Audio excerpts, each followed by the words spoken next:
Y la iglesia, vimos que la iglesia está formada para adorar a Dios. Esa es la causa del por qué está la iglesia. Pero también la iglesia tiene un propósito que debe de cumplir, que es edificar a los creyentes. Los creyentes que se congregan en una iglesia deben de madurar, sin lugar a dudas. La iglesia debe de ayudar a crecer a los creyentes. Y hay dos medios por los cuales los creyentes maduramos y crecemos, o somos edificados. El primero es la exhortación de la palabra.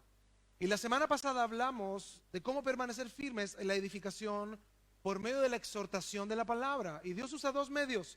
El primero es la palabra en sí misma exhortada en la iglesia, y el segundo es la palabra en sí misma vivida por otros creyentes, que permite que nos edifiquemos mutuamente. O sea, quien vive verdaderamente el evangelio edifica al otro, pero quien no vive el evangelio y solo alardea del evangelio es estorbo para los demás. Y en la iglesia estamos llenos de ambos, los que estorban a otros y los que edifican a otros. Yo no sé de cuál es usted, pero espero que sea de los que edifican, no de los que estorban.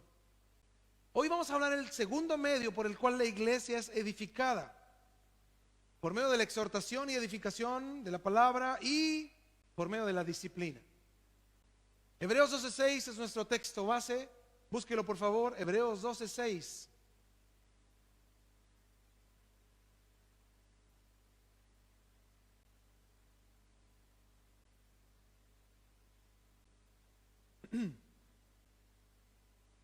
Y lo vamos a leer todos juntos, ¿ya? Este texto, ¿ya lo tienen? 1, 2, 3. Porque el Señor, al que ama, disciplina y azota a todo el que recibe. Ya, ahora lo van a leer ustedes. ¿Estamos? A la de 3. 1, 2, 3. Porque el Señor, al que ama. Wow. Qué difícil, ¿no? Nosotros no consideramos mucho la disciplina como parte del evangelio. Es más, creemos que no debería ser parte del evangelio. Las iglesias que tienen una actitud respecto a la disciplina se consideran faltas de amor o carentes de amor. Pero la Biblia habla todo lo contrario, la necesidad de la disciplina. Como estamos hoy viviendo, hay una cantidad tan enorme de ideas doctrinales, de tantos parámetros doctrinales, de cómo la gente ve el evangelio, que si tú hablas con muchas personas de otras congregaciones incluso, hay una mirada distinta del evangelio, una mirada distinta de la iglesia, una mirada distinta de cómo ver y escuchar y tomar la palabra de Dios. Ahora, como hay tantas ideas, anteriormente, cuando fue la reforma en el año 1561, hubo un concilio. Se reunieron todos los pastores que fueron partícipes de la reforma y dijeron: oye, ¿sabes qué? Esto se está escapando de las manos. Toda la gente se abandera con la reforma y saca sus ideas. Entonces tenemos que establecer parámetros claros respecto a qué es la reforma. Porque no nos olvidemos, la iglesia viene desde antes de la reforma. La iglesia viene desde que Cristo estableció la iglesia. Nunca murió la iglesia. La iglesia no nació en la reforma, no, ese es un error. La iglesia no nació con Lutero, eso es un error. Dios rescató a Lutero, lo rescató desde los jesuitas, del catolicismo, pero él no inició el evangelio. El evangelio lo inició Cristo. Cristo inició la iglesia y la iglesia fue formada en el Pentecostés, y durante siglos la iglesia permaneció escondida, perseguida, maltratada, hasta Constantino en el año 350 aproximadamente, donde la iglesia pasó a ser parte del Estado y Constantino diluyó el evangelio de una manera terrible. Y ahí empezaron los concilios para poder establecer parámetros de doctrina. Y nosotros vemos que la iglesia fue mantenida milagrosamente por Cristo hasta que estalló esto en el periodo de la reforma. Pero con la reforma, con la oportunidad de la gente de estudiar la palabra de Dios, también vino la herejía, también vino la apostasía, y también vino como gente tomó ciertas doctrinas y las desviaron. Entonces, después de la reforma, como les decía, en 1561, asistieron líderes de la iglesia reformada para establecer parámetros, y esta confesión se llama la Confesión de Bélgica. Y ellos establecieron parámetros y bases para ordenar la iglesia. Por ejemplo, hoy todos se jactan de vivir y entender la sana doctrina. Wow. Ahora yo te puedo hacer una pregunta. ¿Qué es la sana doctrina? Algunos no tienen ni idea de lo que significa. Ni siquiera saben lo que es doctrina. Sana, pues es más fácil, ¿no? Algunos que se jactan de hablar sana doctrina, de vivir sana, pero no es verdad. Tu vida muestra algo totalmente opuesto a la sana doctrina. Eso ocurrió en 1561. Establecieron algunos parámetros y yo quiero hablar dos. Primero, toda iglesia que se precie de ser cristiana necesita predicar la sana doctrina. Esa es una base de este concilio, ¿no?, de Bélgica, de la Confesión de Bélgica. Ahora, ¿qué significa esto? El parámetro era: toda enseñanza moral, de fe, todo su mensaje debe de estar basado en la Biblia. Y hasta aquí es fácil. Pero cualquier mensaje que no esté basado en la Biblia y en las experiencias debe de eliminarse. Pero para saber qué está en la Biblia debe de buscarse la correcta y sana interpretación para la edificación de los creyentes. Esto quiere decir, no es lo que yo creo, es lo que la Biblia dice. Eso es un trabajo. O sea, todo aquel que se precie de ser cristiano trabaja en saber lo que la Biblia enseña. ¿Se entiende? Y todo el que dirige una iglesia esfuércese en dar a entender la verdad de la palabra de Dios. ¿Se imaginan nosotros enseñáramos de acuerdo a lo que ustedes quieren cada domingo? Hiciéramos una encuesta, ¿no?, en la página de la iglesia. ¿Qué te gustaría que enseñáramos este domingo? ¿Se imaginan? Hay hermanos que aquí preguntarían o dirían títulos así, que quién sabe. O manda tu lista de cantos para este domingo, para complacerte. ¿Se imaginan fuéramos así? Qué difícil, ¿no? Porque todo cristiano cree que Dios le guía. Entonces todo cristiano cree que tiene la capacidad de decidir qué aprender, qué enseñar, qué hacer. ¿Eso será una realidad? Ese fue el primer punto: predicar sana doctrina. Esto es explicar e interpretar correctamente la palabra. Y el segundo punto fue el segundo. El segundo de esta Confesión de Bélgica dice: la iglesia debe de ejercer la disciplina bíblica. No dice si algo pasa, no dice constantemente la iglesia debe de ejercer disciplina bíblica. Y el argumento fue: la falta de disciplina en la iglesia ha provocado anarquía dentro de la misma. Como en el tiempo de los jueces, dice el texto, que hacían lo que querían hacer y creían lo que querían creer. Hoy vivimos un tiempo donde nadie controla lo que pasa en la iglesia. Es más, cada quien hace lo que quiere. Hoy vivimos un tiempo donde las ovejas quieren ejercer control sobre los pastores. Las ovejas llaman a los pastores: no, tienes que hacer esto. Quieren establecer parámetros, lineamientos para que los pastores obedezcamos las ideas de las ovejas. Fíjate, ¿qué dice la Biblia? ¿A quién manda someterse a quién? Qué curioso, ¿no? La Biblia dice: someteos a vuestros ¿quién? No hay ni un texto que diga someteos a vuestras ovejas. Pero pastor, a mí me tiene que pedir la opinión. Yo soy tu pastor. Dios me puso aquí por algo. No es casualidad. Pero hoy esto genera anarquía en los corazones. La gente queriendo establecer parámetros antibíblicos. Pero también ocurre otro grupo de pastores que establecen parámetros a las ovejas de autoridad, pero ellos no se sujetan a nadie. Hay pastores que no tienen pastor. Qué curioso, ¿no? Mira, si tu pastor se equivoca, ¿a quién le pide consejo? ¿O a quién debería de pedirle consejo? A alguien que le lleve años de ventaja, alguien que sepa más, alguien que sea ungido de Dios, una persona que sea íntegra en sus caminos. Así como lo hacemos nosotros. Yo también fui oveja, me sujetaba a mi pastor. Y aquí quiero llegar con esto. Es que hoy vivimos en un sistema ideológico de sana doctrina. Los que estamos en las iglesias de sana doctrina, ¿no?, que a veces nos jactamos un poco de eso, que en realidad nos lleva a vivir contra Dios. Contra Dios. Por eso la disciplina en la iglesia es el plan amoroso de Dios para enrielarnos, para corregirnos, cuando nos salimos de los caminos de Dios y de los planes de Dios. Mira, ¿tú tienes reglas en tu hogar, sí o no? El que no tenga reglas en su hogar, te equivoca. El que deje a sus hijos hacer lo que quiera, está cometiendo un grave error. ¿En tu trabajo hay normas? Sí, ¿verdad? De vestimenta, de horarios, de entrada, de salida, etcétera. ¿Y en el gobierno hay reglas?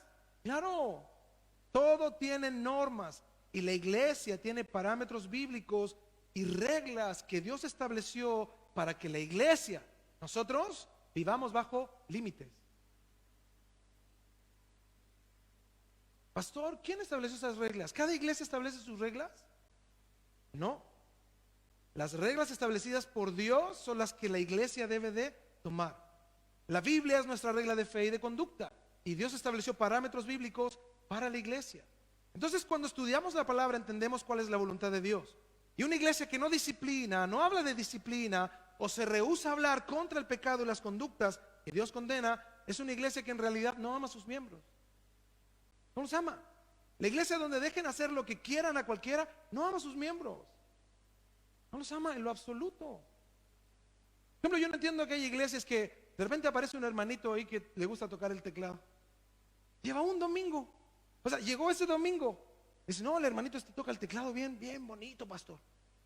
El pastor dice, dile que suba.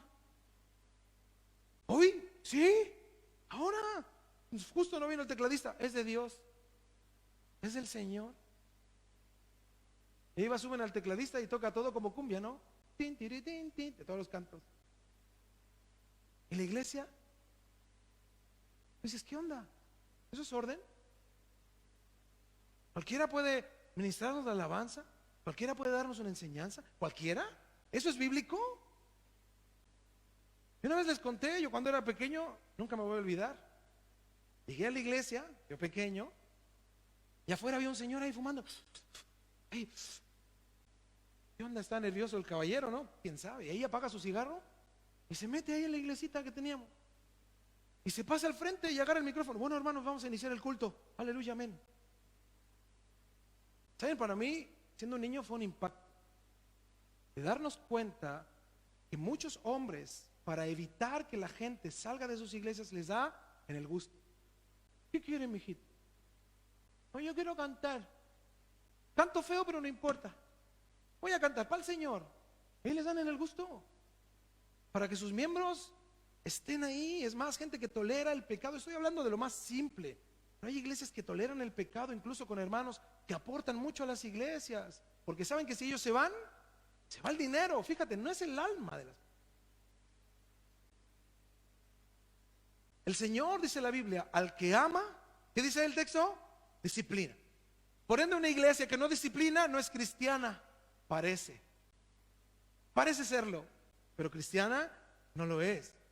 Por eso hay iglesias que permiten toda clase de pecado para no herir los sentimientos de las personas, ¿no? Y como yo les decía, a veces el que más aporta es el más sucio y moral de la iglesia, pero ahí tenemos que tenerlo, porque si no se nos va el chanchito de, no el hermano por gordito, de ahorro, vamos.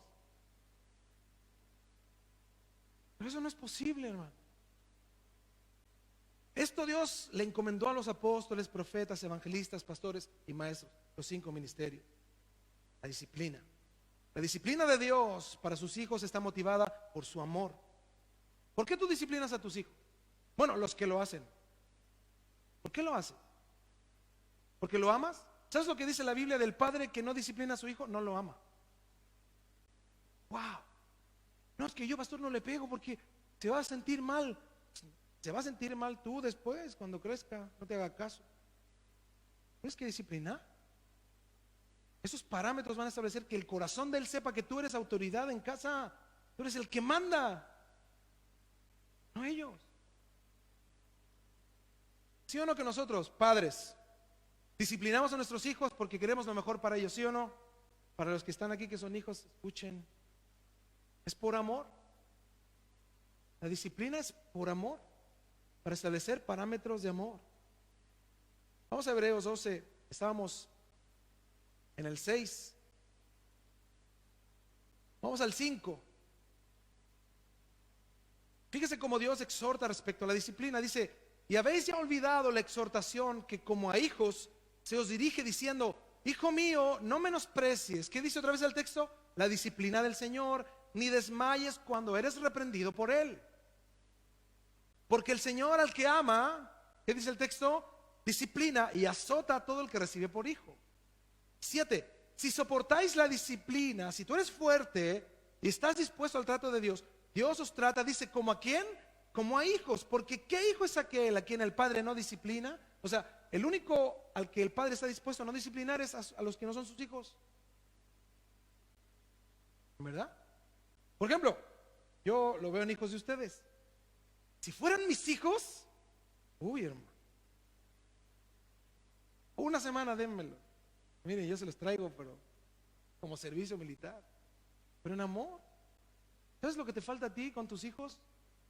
No es carácter, es amor. Porque así la Biblia lo dice. Dice, ¿quién que ama a su hijo está dispuesto a no ponerle parámetros, a no disciplinarlo? Nadie. Porque para disciplinar hay que amar. Hay que amar. Pero mira, cuando el hijo es tuyo y no mío, ¿cómo me siento yo de que se porte mal? A mí me dura un rato. A mí a lo mejor me enojo, oye, este hermano, ¿por qué? Sí, yo me voy a mi casa y ya con mis 3 ya la llevo. Pero tú, toda una vida ahí la tienes. Si no entiendes la palabra de Dios, toda la vida. Después van a ser grandes y ahora no lo controlas. Cuando sean grandes, si no te enrielas en la palabra de Dios, si no te enrielas en la disciplina de Dios. Y eso que yo estoy hablando ahora de lo natural, de la familia, pero ahora llegamos a la iglesia. Si soportáis la disciplina, dice el 7, Dios os trata como a hijos, porque ¿qué hijo es aquel a quien el padre no disciplina? 8, pero si se os deja sin disciplina, de la cual todos han sido participantes, entonces fíjate lo que dice la Biblia, el que no disciplina, ¿sois qué? Bastardos y no hijos. Wow. A Dios le interesan sus hijos, no los hijos del diablo. Porque Dios a sus hijos quiere disciplinar, enrielar y ordenar. Pero a los hijos de Satanás, Él los deja. Hay gente, mira, que vive padecimientos, enfermedades, y a veces nosotros cometemos este error. Vamos donde ellos y les decimos, lo que te pasa es por tu pecado. Mira, eso es verdad en cierto grado. Porque la consecuencia de su pecado, de estar lejos de Dios, no es tan solo que se enferme, es que se pierda. Se va a perder. Y eso es lo peor que le puede pasar a un ser humano. No es tan solo enfermarse aquí, porque nosotros, siendo hijos de Dios, también nos podemos enfermar y nos enfermamos. Pero que se pierdan sin Cristo. 9. Por otra parte, dice Dios para darnos a entender, tuvimos a nuestros padres terrenales que nos disciplinaban. ¿Sí se acuerdan? Yo sí me acuerdo. Y mucho. ¿Cómo me disciplinaban? Siempre yo era el culpable. ¿Verdad? Tengo testigos aquí hoy. Siempre yo era el culpable. Lo que pasaba, él fue, ¿yo qué? Paz. Tuvimos a nuestros padres terrenales que nos disciplinaban. ¿Y qué dice el texto? Léalo usted. ¿Qué dice? Y los venerábamos. O sea, cuando tú vas el día de la madre, mira, vas el día de la madre, ¿no? Le das un regalito a la mamá y con cara de mustio ahí. Mamá. ¿Te acuerdas de cuando te daba tus correcciones? Cuando te enrielaba, ¿te acuerdas? ¿Quién se acuerda de eso? Nadie, ¿verdad? Nadie. ¿Quién va y toma, ahí está tu regalo? ¿Te acuerdas que me pegaba? La gente del mundo a lo mejor, pero tú. Te regalé una chala, la misma que me dabas. La chala de oro te traje. Los venerábamos. Tenemos un amor por ellos. Sea como sea el evento, los amamos. ¿Por qué no obedeceremos mucho mejor al Padre de los Espíritus y viviremos? O sea, la disciplina de los hombres la consideramos correcta, pero la de Dios, incorrecta.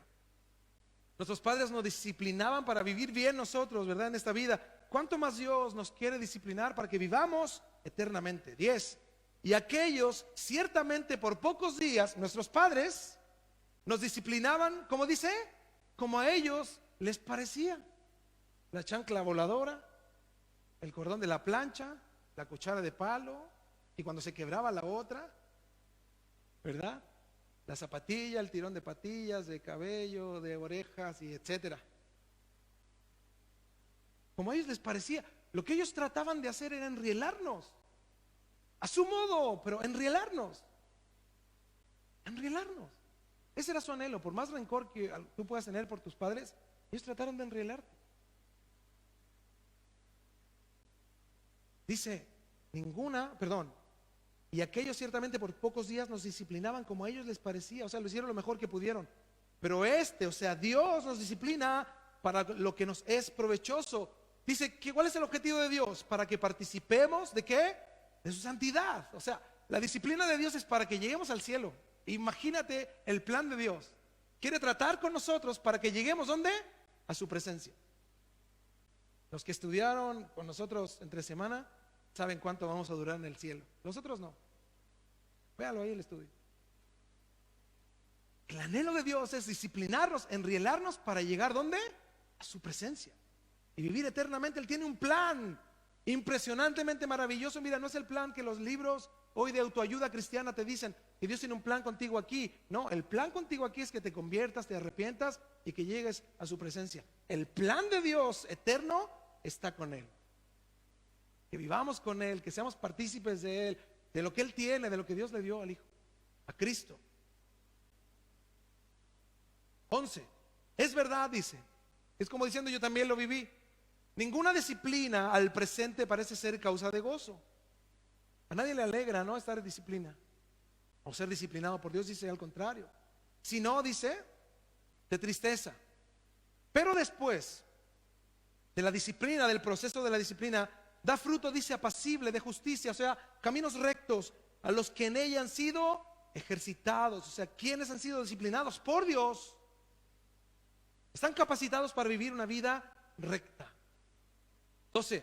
Por lo cual, o sea, por este hecho, levantad las manos caídas y las rodillas paralizadas. O sea, renueven sus fuerzas y haced sendas derechas para vuestros pies, para que lo cojo no se salga del camino, sino que sea sanado. ¿Por qué medio? La disciplina. Ahora, esto es impresionante ver cómo Dios trata con la iglesia en sí misma. Los primeros capítulos de Apocalipsis, Dios habla de 7 iglesias que tipifican a la iglesia en la historia. Y cuando Dios trata con las 7 iglesias del Apocalipsis, trata puntualmente las fallas de la iglesia, las fallas de las personas en la iglesia. Mire, vamos a Apocalipsis 2:1. Y esas 7 iglesias del primer siglo tipifican y habla de lo que hoy vive la iglesia.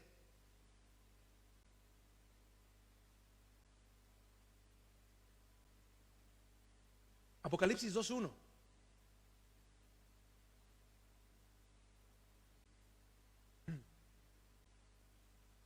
Dice, escribe al ángel. Esta palabra angelo significa responsable. No es un ser angelical, sino un responsable. Entonces dice, escribe al ángel de la iglesia en Éfeso. Eso significa al pastor de la iglesia. Escríbele al pastor. Eso dice Cristo. Dice, el que tiene las 7 estrellas en su diestra, el que anda en medio de los 7 candeleros de oro, dice esto: yo conozco tus obras y tu arduo trabajo y paciencia, y que no puedes soportar a los malos. O sea, tienes un celo por la santidad. Y has probado a los que se dicen ser apóstoles, ¿y qué dice? Y no lo son, y los has hallado mentirosos. O sea, en esta iglesia en Éfeso difícilmente se les colaba un falso profeta. Lo detectaban y dice el texto, lo echaban. O sea, no dice lo soportaban ahí o estaba en medio, no, lo echaban. 3. Y has sufrido y has tenido paciencia y has trabajado arduamente por amor de mi nombre y no has desmayado. O sea, Dios reconoce que iban bien. 4. Pero tengo contra ti, dice, que has dejado tu primer amor. Esto significa, dejaron de hacer las cosas por amor. ¿Se entiende? O sea, ahora era rutina. Cuando adoraban, ya levantaban las manos mecánicamente. El pastor dice, ¿las levantan? Las levanto. Pues cuando veo que todos la bajan, las bajo. Si veo que están todos con los ojos cerrados, los cierro. Y abro un poquito a ver si ya los abrieron. Es una mecánica. Ya no es una relación con Dios, sino es una mecánica de lo que hace el resto. Por eso dice que ellos dejaron su primer amor. O sea, sus caminos se desviaron en pos de la rutina.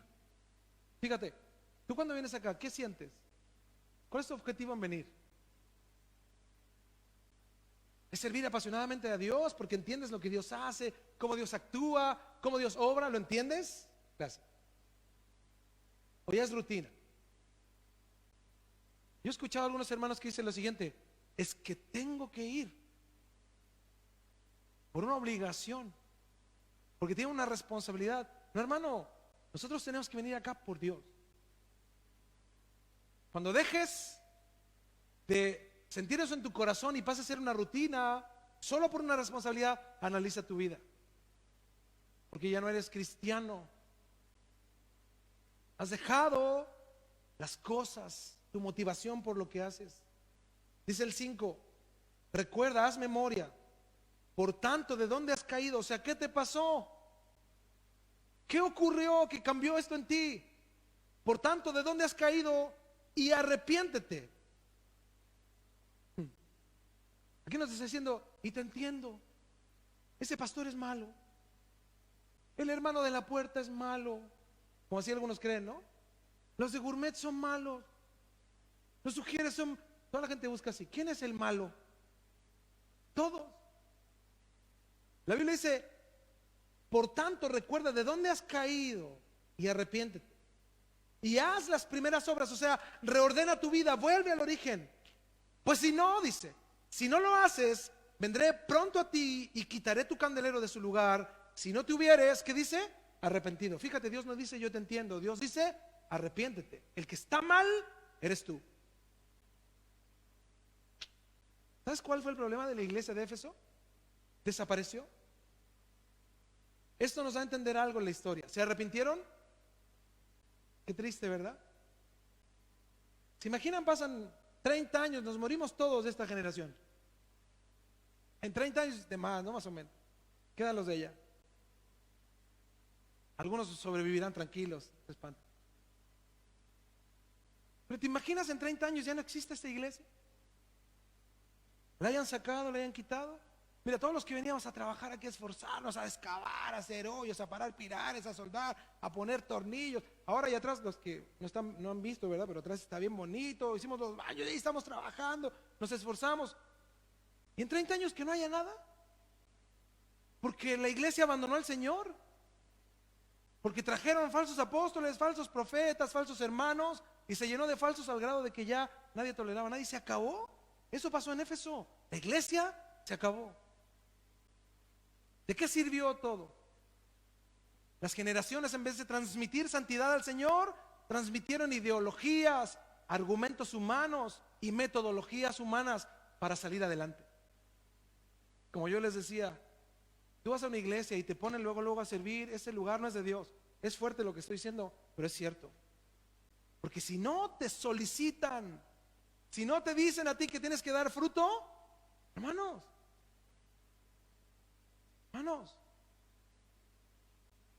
la Biblia habla de eso, de que tú des fruto para que Dios avale lo que tú haces. 12 de Apocalipsis 2. Y escribe al ángel, al pastor de la iglesia de Pérgamo. El que tiene la espada aguda de 2 filos dice esto, la Biblia, no la palabra. Yo conozco tus obras, sé todo de ti. Y donde moras, donde está el trono de Satanás, o sea, donde está tu iglesia, le dice al pastor, es un lugar muy difícil. Un lugar lleno de perversión, de inmoralidad, de corrupción, de mentira. Terrible. Y ahí en medio de eso, la iglesia. Dice, pero retienes mi nombre y no has negado mi fe. O sea, a pesar de que estás ahí, me buscas, me honras, quieres todo conmigo, pero ahí estás rodeado de maldad, pero ahí estás tú como un oasis en medio del desierto. Dice, y no has negado mi fe, ni aun en los días en que Antipas, mi testigo fiel, fue muerto entre vosotros, donde mora Satanás. Está hablando de un mártir de la iglesia de Pérgamo. Pero ellos, aunque mataron a uno de sus hermanos por causa del evangelio, no huyeron, permanecieron.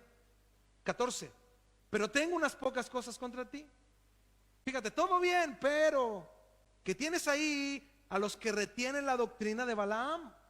O sea, los toleras en medio de la iglesia, que enseñaba a Balac a poner tropiezo ante los hijos de Israel, a comer cosas sacrificadas a los ídolos y a cometer fornicación. O sea, el pastor de la iglesia en Pérgamo permitía gente inmoral dentro de la iglesia. La inmoralidad sexual estaba permitida y la doctrina se desviaba para no herir a los inmorales. Imagínense. 15. Y también tienes a los que retienen la doctrina de los nicolaítas, la que yo dice, aborrezco. Se les decía a los seguidores de Nicolás en el primer siglo, este hombre tenía ideas filosóficas y basaba su pensamiento en Aristóteles y Platón, que decían que lo que tú hacías con el cuerpo no afectaba tu relación con Dios, que tú podías hacer lo que quisieras y esto no afectaba a tu relación con Dios. Mira, esta ideología hoy está en las iglesias. Hoy está en medio de la iglesia. Hay gente que considera eso como parte de su vida cristiana. Hacer lo que quiera el domingo me santifico. Y si es que no, el domingo voy a la iglesia. Estos hombres contradecían lo que Pablo hablaba respecto a la inmoralidad, a la fornicación, el adulterio. Ellos decían que se podía vivir como quisieran, que no pasaba nada, que el cuerpo volvía al polvo. Y esto dice Jesús. ¿Por qué Jesús es el que está hablando acá? Dice que Él aborrece esta doctrina. Él dio su sangre por nosotros. Y respecto a la inmoralidad, ¿cómo Dios ve la inmoralidad en el hombre? Él la aborrece. ¿Por qué la aborrece? Porque Dios estableció parámetros para que el hombre viva en integridad ante Él respecto a la moralidad que la Biblia expresa. 16. Por tanto, por lo que has hecho, ¿qué dice otra vez? Arrepiéntete. Pues si no, vendré a ti pronto y pelearé contra ellos con la espada de mi boca. O sea, contra los que están en medio ahí hablando inmoralmente. La palabra de Dios está hablando acá. ¿Qué es la palabra de Dios? Lo que le está diciendo al pastor es: confróntalos con mi palabra. Háblales de acuerdo a mi palabra. Exhorta mi palabra en la iglesia para que ellos sepan que lo que hacen es contra mí. No es para conmigo, es contra mí. En Apocalipsis 3:19, cuando Jesús le habla a la iglesia de la Odisea, le advierte su trato hacia sus hijos. Y le dice: yo reprendo y castigo a todos los que amo. Sé pues celoso. ¿Y cuál es el consejo? Y arrepiéntete. Aquí está hablando Jesús. La palabra reprendo, yo reprendo y castigo. La palabra reprendo en el griego es elenjo, que quiere decir poner en evidencia. Habla también de convencer. Entonces dice: yo por medio de mi palabra pongo en evidencia tus pensamientos, tus conductas, cualquier cosa torcida que está contra mí, yo la pongo en evidencia solo a través de la exhortación de mi palabra. Por eso yo reprendo, expongo. Dice: y castigo. La palabra castigo en el griego es paideuo, que significa disciplinar a través de dos medios. Yo reprendo, yo expongo tus pecados. Si no te arrepientes, también te castigo, buscando tu arrepentimiento. Y esta palabra paideuo en el griego significa disciplinar en dos sentidos. Primero, verbalmente, como lo hacemos nosotros, ¿no? Cuando tu hijo se porta mal, ¿qué haces? La primera amonestación, ¿cómo es? Verbal, ¿sí o no? Pórtese bien. Algunos dicen: pórtate bien. Pero es el mismo sentido. Pórtate bien. Yo me acuerdo cuando era chico nos decían así: una, teníamos dos más.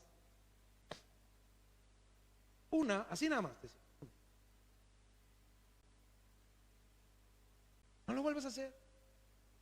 No le levantes la mano a tu mamá. No le levantes la mano a tu papá. Es verbal. Pero también esa palabra en el griego paideuo significa que si lo verbal no tiene efecto, es una disciplina activa. Otra vez hace lo mismo. ¿Qué tiene que hacer el hombre? Estoy hablándolo naturalmente para que se entienda. ¿Qué tiene que hacer el hombre con el hijo? Aunque te ponga cara del gato con botas, ay, se pone disciplina. Porque él sabe que si tú no actúas, él puede actuar. Le dio a su mamá una vez: no lo hagas. Y le dio otra vez: ¿qué haces? ¿Sabes cuál es el consejo bíblico? Saca la vara en el trasero. Es que le va a quedar rojito. No importa, te va a acordar. Y cuando se atreva otra vez a levantar la mano contra la mamá o el papá, mira, lo va a pensar. Porque se va a acordar ¿de qué? De que duele. Ay, pastor, ¿y los derechos del niño? Me va a denunciar mi hijo.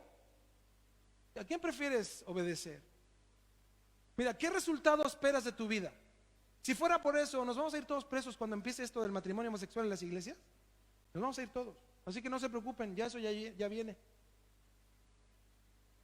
Hoy no puedes disciplinar a tus hijos porque te demandan, hermanos. ¿Y eso te resta de disciplinarlos? A mí no, pregúntale al Fabi. A mí no. Porque yo le digo, si me acusas te pego. Ah, no, no es cierto. No, no es cierto.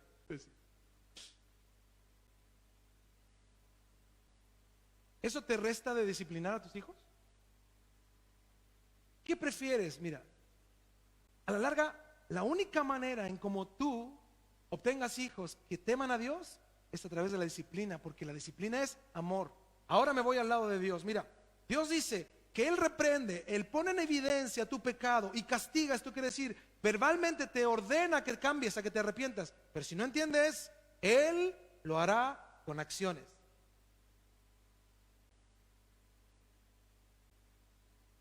¿De qué tipo de acciones, pastor? Espérame, para allá vamos. Pero vamos al 2:19 de Apocalipsis.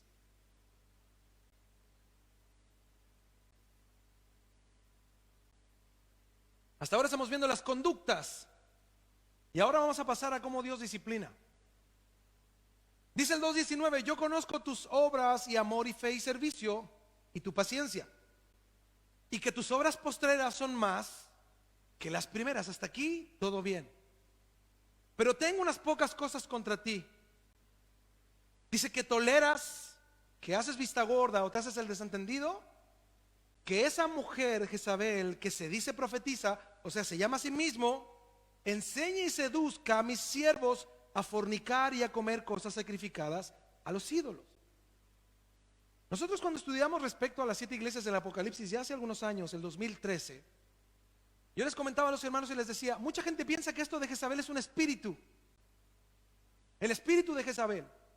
Pero aquí está hablando puntualmente de que hay una mujer que no se llama Jezabel, pero que tiene el espíritu de Jezabel en medio de la iglesia. ¿Qué es lo que hacía esta mujer? Enseñaba y seducía a los siervos a fornicar y a comer cosas sacrificadas a los ídolos. En esta iglesia en Tiatira, esta mujer a la cual Jesús llama Jezabel, y por eso les digo, probablemente no era su nombre literal, sino un título que representaba una profetisa con estilo propio dentro de la iglesia, que seguía el patrón de Jezabel en el Antiguo Testamento. Es como si Jesús dijera, mira ese hermanito que está ahí, Judas. Como que Dios te está diciendo, mira, es Judas, o sea, cuídate. Tú le has dado tiempo, lo has amado, has estado con él, le has dado de todo, hasta tu corazón. Pero mira, es un Judas. ¿Qué harías si Dios te dice eso de alguien? ¿Qué haces? Ay, Señor, qué falto de amor eres tú. Yo lo voy a cambiar, Señor, con amor. No, ¿sabes lo que el Señor te dice? Apártate. Vas a salir herido ahí. O si o Dios te dijera, mira ese hermanito es Hitler.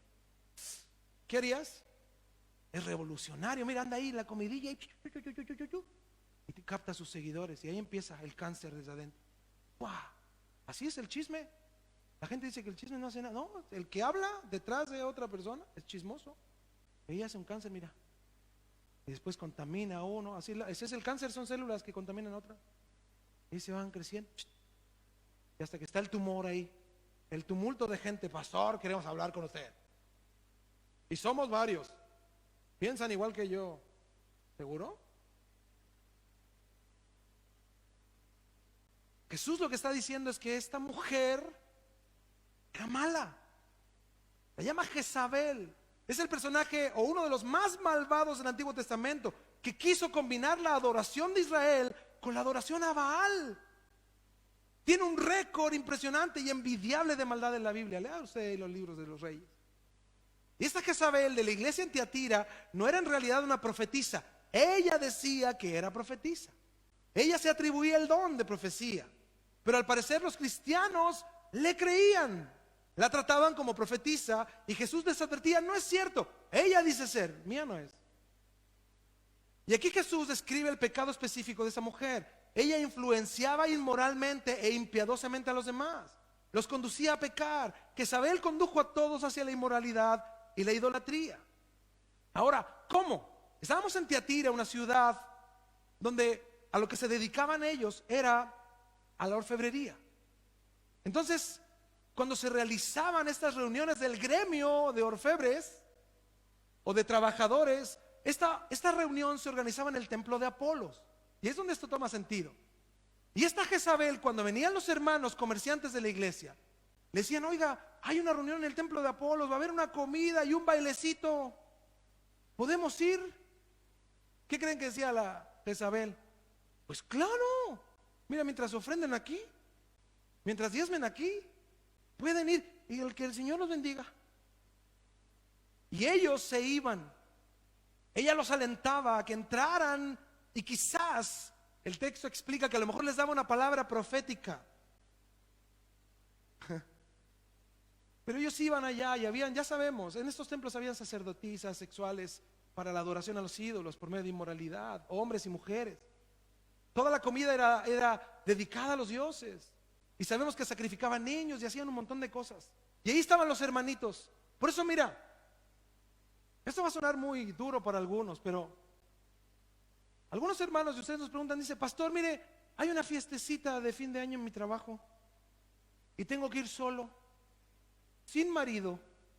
Mira, ¿qué busca esa empresa?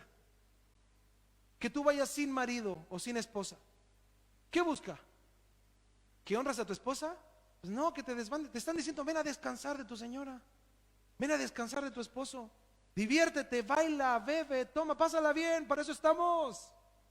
Y mira, ¿y eso Dios qué te dice de eso? ¿Qué te dice de eso Dios? ¿Están mudos? ¿Qué te dice de eso Dios? ¿Que tú y tu esposa qué son? Mira, donde te inviten a ti y no la inviten a ella, ¿qué tienes que decir tú? Muchas gracias, quédense con su comidita, pásenla bien. Pero pastor, ¿me van a despedir? No es cierto, tú quieres ir, ¿para qué me dices?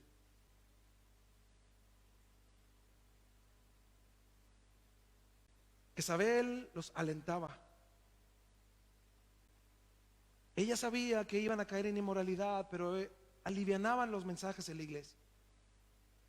Dice un comentario en Berkeley, dice: ningún comerciante o tratante podría esperar el prosperar o hacer dinero si no era miembro del gremio de orfebres. Entonces los cristianos, dice, los verdaderos cristianos sabían el costo que significaba ser creyente, no pertenecer al gremio. Por lo tanto, tus negocios ya no eran rentables. Sin embargo, se esperaba que los cristianos esperaran o enfrentaran, mejor dicho, este tipo de presión. Había un antiguo cristiano llamado Tertuliano que escribió sobre los cristianos que vivían del comercio y que estaban conectados con la idolatría pagana, porque muchos hermanitos, por ejemplo, eran pintores y decían: es que pastor, el único lugar donde hay trabajo de pintor es en el templo de Zeus. Tengo que pintar a Zeus. Que Dios me ayude para que salga bonito y me paguen. Ellos iban a pintar a Zeus. Amén, hermano. Vaya nomás, mientras diezme de la imagen de Zeus, que sea bien grande para que le pague más. Habían otros que eran escultores y el único trabajo que había era hacer estatuas de los dioses paganos. Y los cristianos de ese tiempo se justificaban diciendo: pastor, y si no lo hago, ¿con qué vivo?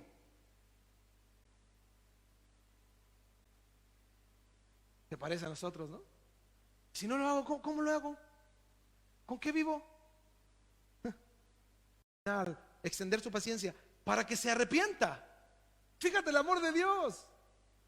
Le dice que se arrepienta. Le dijo una y otra vez, dice, pero no quiere arrepentirse de su fornicación. ¿Qué se hace con los cristianos que no quieren arrepentirse? Esos que consideran que están bien, incluso llevando al ocultismo a otros creyentes, como muchos lo hacen hoy, justificando que no está mal. Hay iglesias que hacen pactos ocultistas, hermanos, aunque ustedes no lo crean. Yo les he dicho, estos caminitos con velas, crucificar los pecados y tirarlos a... Eso es ocultismo, hermano, es ocultismo. Pero las iglesias lo ven bien, porque es bonito. Hermanos, eso es ocultismo, la brujería es eso. La brujería es eso. ¿Por qué el cristianismo hace eso? Y nadie dice nada. Bueno, nosotros sí, pero hay otros que lo toleran. Por eso dice el 22, he aquí, como no se arrepiente, no quiere entender, no quiere apartarse de sus caminos, yo la arrojo en cama a ella. y en gran tribulación a los que con ella adulteran, a ellos, si no se arrepienten de las obras de ella. O sea, Dios va a actuar en disciplina, en acción. Ya le advirtió, ya le dijo, ya le habló 1, 2, 3 mil veces, pero como no quiere, la arrojo en cama. La palabra cama en el griego es la palabra clean, que significa postrado por enfermedad. De esa palabra viene la palabra clínica. Un conjunto de camas para los enfermos significa clínica. Por eso cama, clean. ¿Qué dice Dios? Que si no se arrepiente, ¿dónde la va a mandar Dios? ¿Qué le va a hacer? No, pastor, Dios no manda enfermedades, Dios no hace eso. Espérame, ¿qué dice la Biblia? La disciplina de Dios, ¿a qué grado llega? ¿Cuál es el anhelo de Dios? Que se arrepienta. Tú cuando le pegas a tus hijos, ¿cuál es el anhelo tuyo? Cuando ya llegas a ese extremo de tener que ya en el trasero, que se arrepientan, se retracten, que crezcan. Ahora, quiero hacer un paralelo con 1 Corintios 11:27. Deje un dedo ahí en Apocalipsis 2 y vámonos a 1 Corintios 11:27. Fíjense, el próximo domingo nos toca Santa Cena, para que considere estos textos.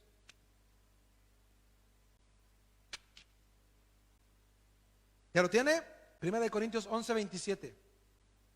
De manera que cualquiera que comiera este pan o bebiera esta copa del Señor, ¿cómo dice? Indignamente. Eso significa con pecado o tolerando el pecado. Será culpado del cuerpo y de la sangre del Señor. Por tanto, pruébese cada uno a sí mismo, si examínese cada uno, no examines al otro, examínate tú. Y coma así del pan después de examinarse y beba de la copa. Porque el que come y bebe indignamente, sin discernir, sin entender lo que hace, el cuerpo del Señor, dice, juicio come y bebe para sí. Por lo cual, como la gente no se examina, no entiende, no sabe lo que hace, llega y viene aquí al culto a última hora y agarran en la copita para ser parte de la liturgia. Por lo cual, dice, hay muchos, como dice, enfermos y debilitados entre vosotros, y muchos duermen. La palabra enfermos en este texto es el griego atzenes, que significa frágil, sin fuerza. Ahí tiene una doble implicación espiritual. Es incapaz de buscar a Dios, porque alguien sin fuerza no es ese que llega arrastrándose a la iglesia. Ay, Señor, aquí estoy. No, el sin fuerza es el indiferente, el que le queda poco de Dios. Es el que está ahí, conoce de Dios, tiene una actitud así. Pastor, pero yo, hermanos, tu indiferencia muestra tu falta de fuerza. Y también habla de enfermo físicamente. El que está enfermo del cuerpo. Wow. Dice, por lo cual, por no considerar lo que es la cena del Señor y no hacer un análisis, hay muchos enfermos y debilitados. Por supuesto, no todas las enfermedades son por pecado, ¿no? Como Job, que fue prueba para ser fortalecido. Pero a veces es disciplina del Señor y es donde hay que preguntar, Señor, ¿hay algo que corregir? Por eso la cena del Señor nos da tiempo para eso. Señor, ¿lo que estoy viviendo viene de ti? ¿O es la consecuencia de mi pecado? Wow.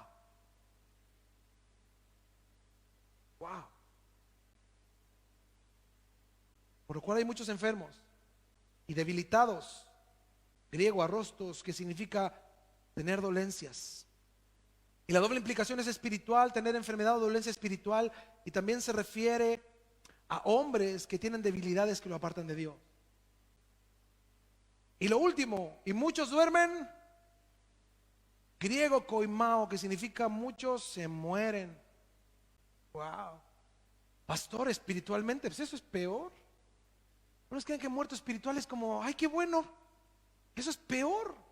Y aquí habla de dos muertes. La muerte espiritual, alguien que viene y que realmente no tiene nada de Dios. Son los, yo les digo, los Walking Dead del Evangelio, muertos caminantes, con Biblia, pero muertos. El juicio no tarda para con ellos. Y también habla de muerte física, por su pecado, por reincidir en el pecado. Muchos mueren por estar en el lugar equivocado, por vivir equivocadamente, por hacerlo equivocado, no en el tiempo perfecto de Dios.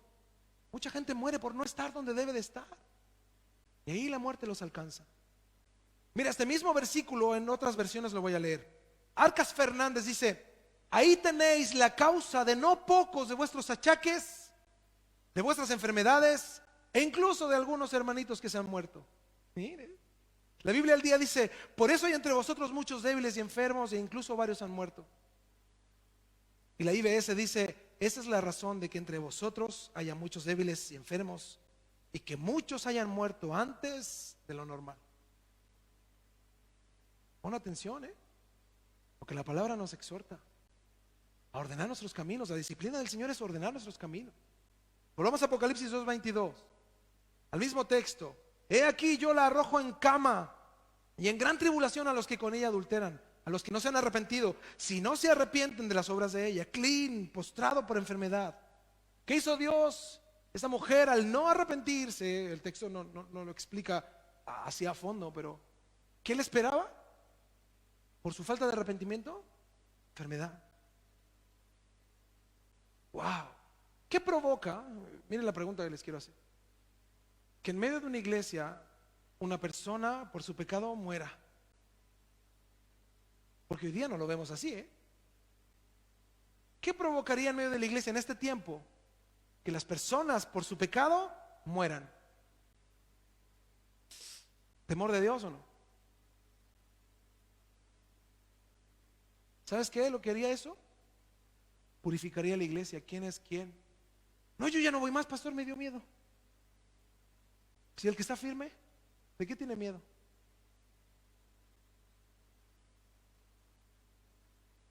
Yo una vez les dije a unos hermanos hace unos años: o nos anhelamos o clean, o nos ordenamos. Wow. Dios envía la disciplina verbalmente con acciones que para muchos terminan en calamidades. He aquí yo la arrojo en cama, dice, y en gran tribulación a los que con ella adulteran. Fíjate, ¿cuál es la condicional? Si no se arrepienten de las obras de ella. Primera de Corintios 10:6 dice: mas estas cosas sucedieron como ejemplos para nosotros, para que no codiciemos cosas malas como ellos codiciaron, ni seáis idólatras como algunos de ellos. Según está escrito, se sentó el pueblo a comer y a beber y se levantó a jugar. Ni forniquemos como algunos de ellos fornicaron y cayeron. Esa palabra cayeron es clean. La palabra cayeron es se murieron, fueron echados al cajón. Así habla en el original. Por inmorales. Quisieron hacer fiesta a Jehová, pero hicieron una fiesta idolátrica. Dice: y en un día cayeron 23,000. Ni tentemos al Señor, como también algunos de ellos le tentaron y perecieron por las serpientes.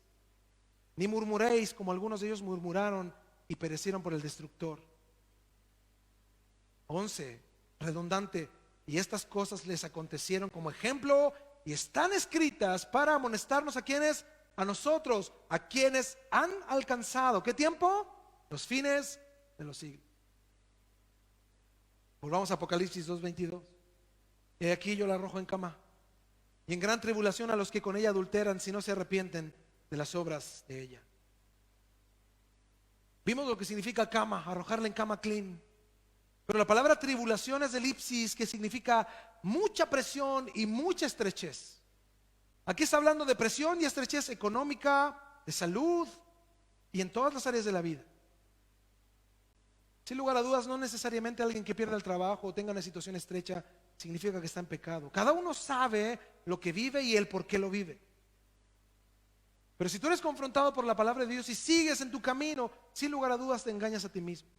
Por eso la palabra de elipsis, tribulación, gran estrechez, gran presión, gran angustia, porque Dios lo va a permitir si no te arrepientes y te vuelves a Él.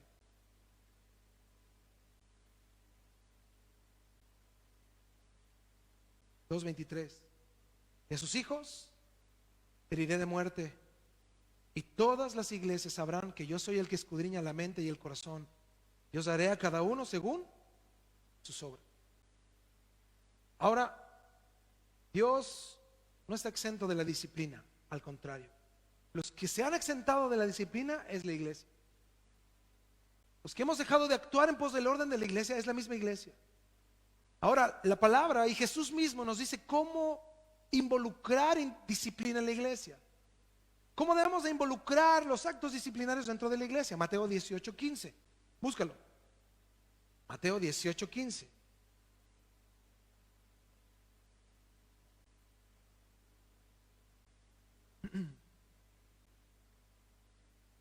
Así se involucra la disciplina en la iglesia. Dice Mateo 18:15: por tanto, si tu hermano peca contra ti, te dijo, ve y repréndele, estando tú y él, ¿cómo dice? Solos. Wow. Solo. Reprende significa poner en evidencia. Si te oyere, ¿qué dice? Has ganado.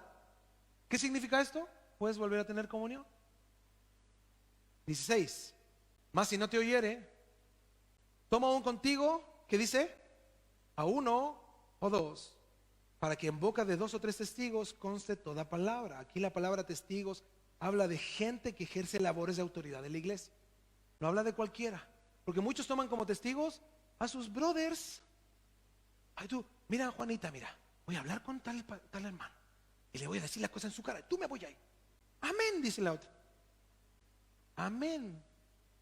Bien chismochirrienta. Amén. Se ponen de acuerdo. No dice, tú llama a personas imparciales, porque lo que tú vas a hablar es verdad o no. Llama imparciales, gente que ejerce autoridad en la iglesia. Llámalos para que ejerzan como testigos imparciales del asunto. Porque si llamas a tus cuates, mira, eso es contra Dios. Es anticristo. ¿Se entiende? Por eso dice la Biblia que hay muchos anticristos hoy en la iglesia que hacen las cosas a su modo. ¿Y qué provocan? ¿Unión? No, división. Tú llamas a tu chismo churrienta a hablar con otra, ¿y qué provocas con la chismo churrienta? Mira, que aborrezca a la otra persona.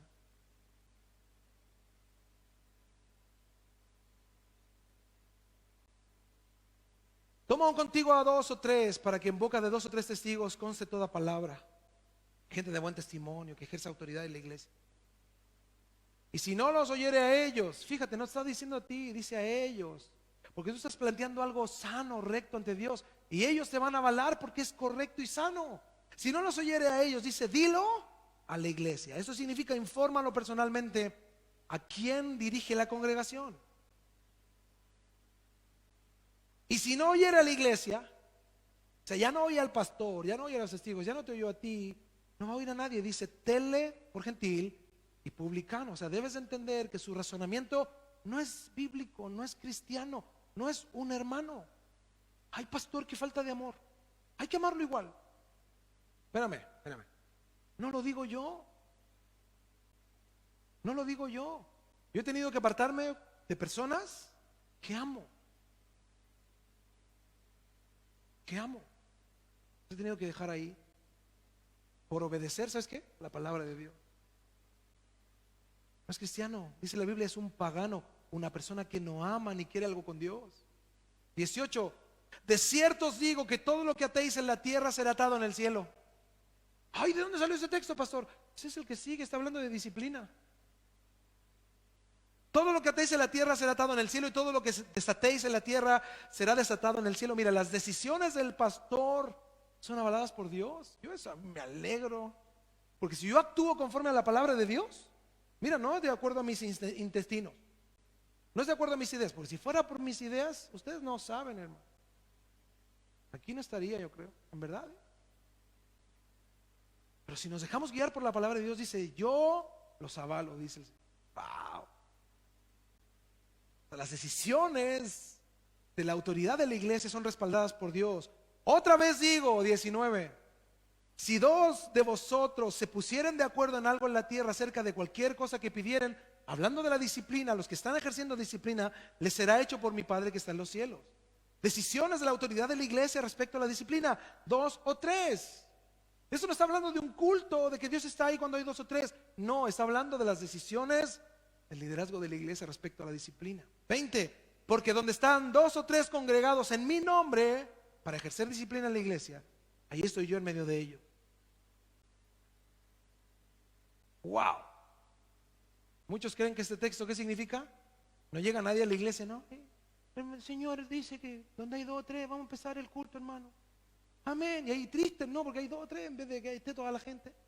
Vamos a empezar, amén. El Señor está aquí, amén. Mira, Dios dice que Él está si hay uno. ¿Por qué decimos, no, donde hay 2? O sea, si hay uno, Dios no está, no vino. Dios está cuando adoramos su nombre y bendecimos su nombre, donde hay Uno. Dice que Él habita en las alabanzas de su pueblo. Pero cuando se ejerce disciplina, Dios dice que toda palabra sea reforzada, que conste entre 2 o 3 personas. Está hablando, yo los avalo. Ahora, ¿cómo aplicamos la disciplina? Tiemblen. No, no es cierto. Gálatas 6:1. Y ya con eso vamos a terminar. Dios avalando la disciplina en la iglesia, el orden de la iglesia. El orden. Yo nunca me voy a olvidar, una vez un hermano me dijo, pastor, dice, si yo fuera el pastor de esta iglesia, así me dijo, yo haría otras cosas, pastor. Yo le dije, mira, gracias a Dios que no te puso a ti, me puso a mí. La gente tiene ideas y piensa que el pensamiento humano tan básico es lógico en el evangelio. Mira, no es verdad. Para que Dios te ponga a ti, tienes que ser oveja, tienes que amar a los demás, tienes que ser parte. Hoy día Drago hacía una insistencia, ¿no?, respecto al dar. Mira, ¿cómo vas a ser pastor si no das? Qué cara dura, ¿no? Ser pastor y nunca, como oveja, nunca dio nada. Y después quiere ser pastor, que la iglesia lo sustente. Qué cara dura, ¿no? Es fuerte, pero es cierto. ¿Quién quiere servir a Dios y no pagar un precio? Nadie. Todos quieren servir a Dios sin costo. Como mi esposa decía en la oración en la mañana, en la iglesia no hay ni primera ni segunda clase, todos vamos empujando. Aquí no van los comoditos de ay, no, yo voy a ir los domingos nada más, pastor. El Señor haga su obra en mí, amén. No, aquí no hay primera clase.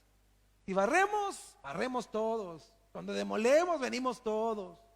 Cuando compramos para aportar, damos todos. ¿No como remamos todos juntos? ¿Y no piensas así? Mira, busca un lugar donde tú puedas remar con los demás.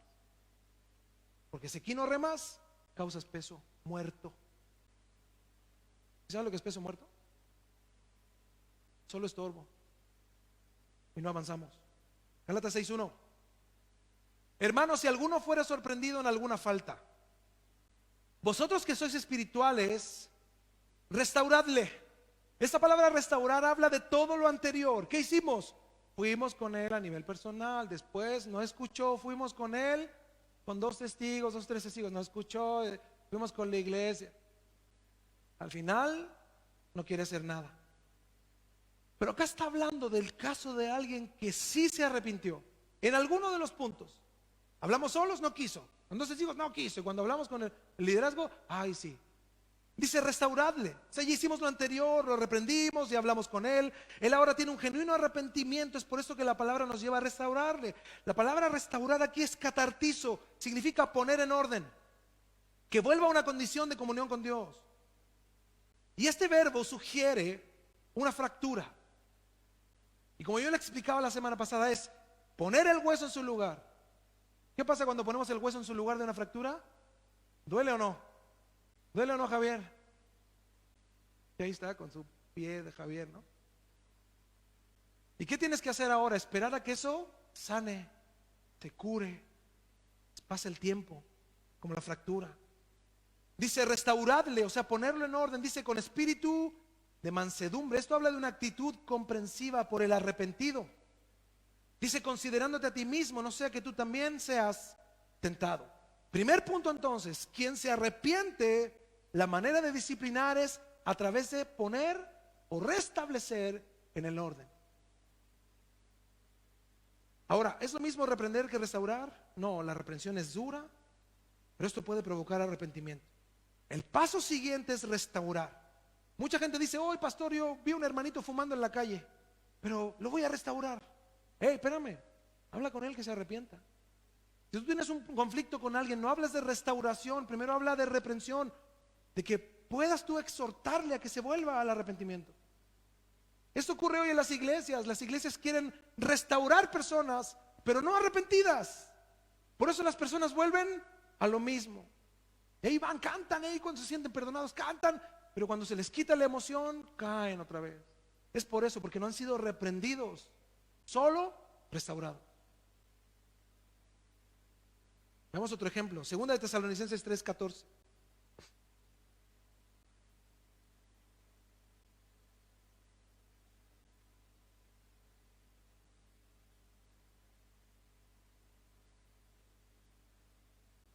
Fíjense, estas no son ideas mías, es la Biblia.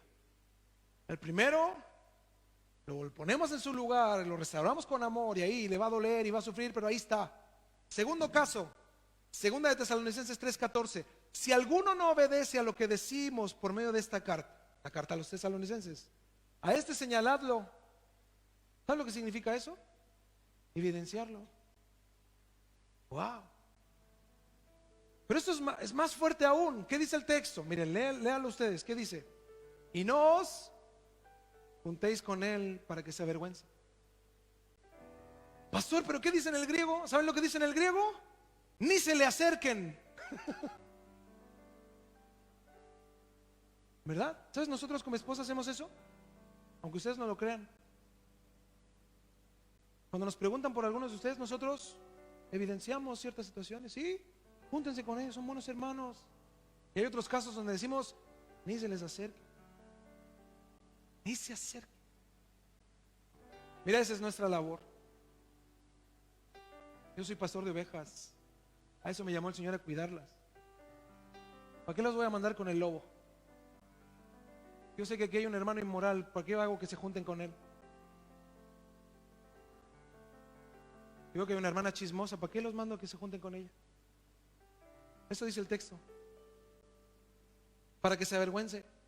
Hoy a las personas en la iglesia no les importa esto. Se juntan y hacen vista gorda de los pecados y actitudes carnales de los demás. Pero el 15, fíjate lo que es el amor de Dios. Mas no lo tengáis por enemigo, sino amonestadle, dice, como hermano. O sea, espera que se vuelva a Dios. ¿Cómo lo hacemos esto? Oye, hermanos, hagamos tal cosa. No, hermano, yo contigo, hasta que no te arrepientas, mira, no me voy a juntar contigo. No voy a ir a tal lugar, no voy a ir a tu casa, hermano. Arrepiéntete de lo que hiciste. Eso es amor. No te hablo, hermano, porque mira, yo ando contigo y eres bien grosero. Toda la gente piensa que yo soy igual que tú. No, deja de decir groserías. Cuando lo hagas, yo soy tu amigo, tu mejor amigo. No quieres obedecer a Dios, mira, yo no puedo estar contigo. Por eso dice señaladlo, no dice hacer vista gorda, no dice evítenlo, aíslenlo, no, evidencienlo, díganle. Hay muchos cristianos hoy que hacen eso. Algunos los evitan, no, dice, trátalo como hermano, pero en el contexto bíblico. Y vamos a Tito 1:10.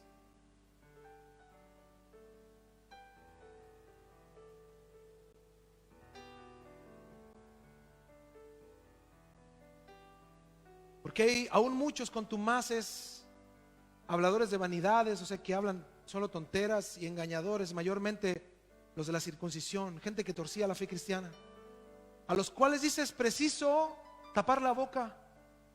Hay personas que son mentirosos, engañadores, dice que trastornan casas, ¿cómo dice? Enteras, o sea, no afectan a una persona, afectan familias. Mira, cuando tú haces un comentario de lo que no te parece, afectas familias, no personas, familias. ¿Y sabes lo que pasa? Si esas familias se apartan de Cristo por tus comentarios, ¿qué vas a decirle a Dios? ¿Qué cuentas vas a dar? ¿Crees que eso Dios lo tolera? No, hermano. Al contrario. Dice enseñando incluso por ganancia deshonesta, o la intención de su corazón es otro, obtener algo. Dice enseñando por ganancia deshonesta lo que no conviene. Dice uno de ellos, su propio profeta dijo, los cretenses, siempre mentirosos, malas bestias, glotones ociosos. Y dice este testimonio, dice Pablo, es verdadero. Dice todos los de Creta son conocidos por mentirosos, glotones ociosos, malas bestias. Dice por tanto reprendedlos duramente, le dice a Tito, para que sean sanos en la fe. Mira que las conductas que son conocidas en el mundo por ellos o de ellos no sean las mismas en la iglesia. Pablo reprende a los miembros de la iglesia de Creta, que los hermanos, los cretenses, tenían una reputación horrible, pero la iglesia debe estar vacía de mentira, vacía de inmoralidad, de personas que están constantemente confrontadas con la palabra. Sin duda es una reprensión dura y severa, pero que sirve para los caminos de los humildes. Y el 1:18 de Tito dice, este mandamiento, parece que es Timoteo, hijo Timoteo, te encargo para que conforme a las profecías que se hicieron antes en cuanto a ti, milites por ellas la buena milicia, manteniendo la fe y la buena conciencia, desechando la cual naufragaron en cuanto a la fe algunos. Fíjate bien, dice, de los cuales Himeneo y Alejandro, a quienes entregué a Satanás para que aprendan a no blasfemar. Ay, pastor, ¿por qué nombró a Himeneo y a Alejandro? Eso no se hace. Lo que está diciendo, mira, ellos están errados en la doctrina. Repréndelos. Acércate con ellos y exhórtalos, repréndelos para que se arrepientan. La disciplina en la iglesia hoy escasea. Y en la iglesia abundan los falsos cristianos. La gente siente que tiene la libertad de hacer lo que quiera porque no viene un rayo y los parte. Te digo algo, hermano o hermana, entendamos que la disciplina bíblica es necesaria para la edificación de la iglesia. Yo quiero leer un comentario para terminar de Jamieson Fawcett Brown que dice: Pablo, en su carácter de apóstol, aunque distante en Roma, pronunció la sentencia en Éfeso, la cual probablemente incluía la excomunión de los ofensores, o sea, expulsar de la iglesia a Himeneo y Alejandro.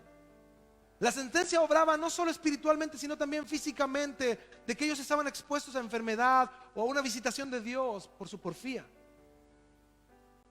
Pero la excomulgación de la iglesia no era una amenaza, sino una instancia para traerlos al arrepentimiento y a la salvación. Fíjate, el anhelo de Pablo era enseñarle a Timoteo que ejerciera la disciplina en la iglesia de manera urgente y constante para la sanidad de la misma iglesia. ¿La disciplina gusta? No. No es causa de gozo. Dice, pero cuando entendemos y maduramos nos damos cuenta que Dios trata con nosotros. Ahora, no esperes solo a ser disciplinado desde la autoridad de la iglesia o desde un grupo de hermanos que ejerce el liderazgo de la iglesia por tus actos. No, toma esto de parte de Dios. Ordena tus caminos, ordena los parámetros por los que vives. No esperes a vivir las consecuencias de tu porfía, sino vive en un constante arrepentimiento para que Dios trate con nosotros. Y mira, nuestra salvación segura se refleja en nuestras acciones. Que todos los días vivamos el evangelio y vivamos constantemente en la disciplina del Señor, porque la Biblia dice que Dios al hijo que ama, Dios al hijo que ama, póngase de pie por favor. Cierra sus ojos y ¿cuántos estamos dispuestos a decir: Señor, aunque me duela, quiero ser disciplinado por ti, quiero ser quien tú quieres que yo sea?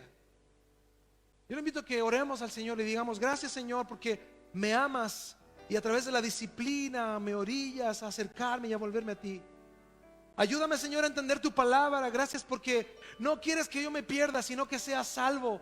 Y gracias por querer reprender y evidenciar mis acciones, mis pensamientos, todo lo que yo he dicho, he hecho o hago que va contra tu palabra. Ayúdame, Señor, a vivir bajo tu disciplina. Ayúdame a entender la necesidad de la disciplina que yo debo de ejercer como padre, que debo de ejercer como jefe, que debo de ejercer en las labores cotidianas. Y asimismo pueda yo ser disciplinado por ti, Señor. Entiendo que muchas cosas que vivo es por tu gran amor por mí. Por tu gran amor por mí, Señor. Por eso te doy gracias, porque me amas. Me amas, Señor.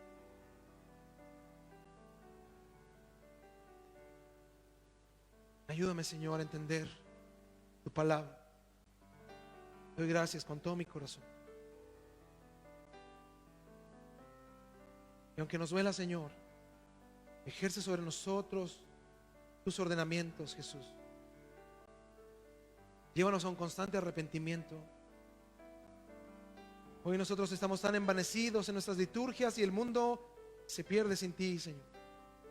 Y en vez de ver en nosotros gente que viva un verdadero evangelio, ven solo en nosotros un religioso más. Mucha gente hoy ni siquiera quiere ser parte de los sistemas religiosos por eso, porque ve que los religiosos a veces hasta viven en una peor condición que ellos mismos, moral, en sus palabras, en sus acciones, en sus decisiones. Pero asimismo habemos otro grupo, Señor, de personas.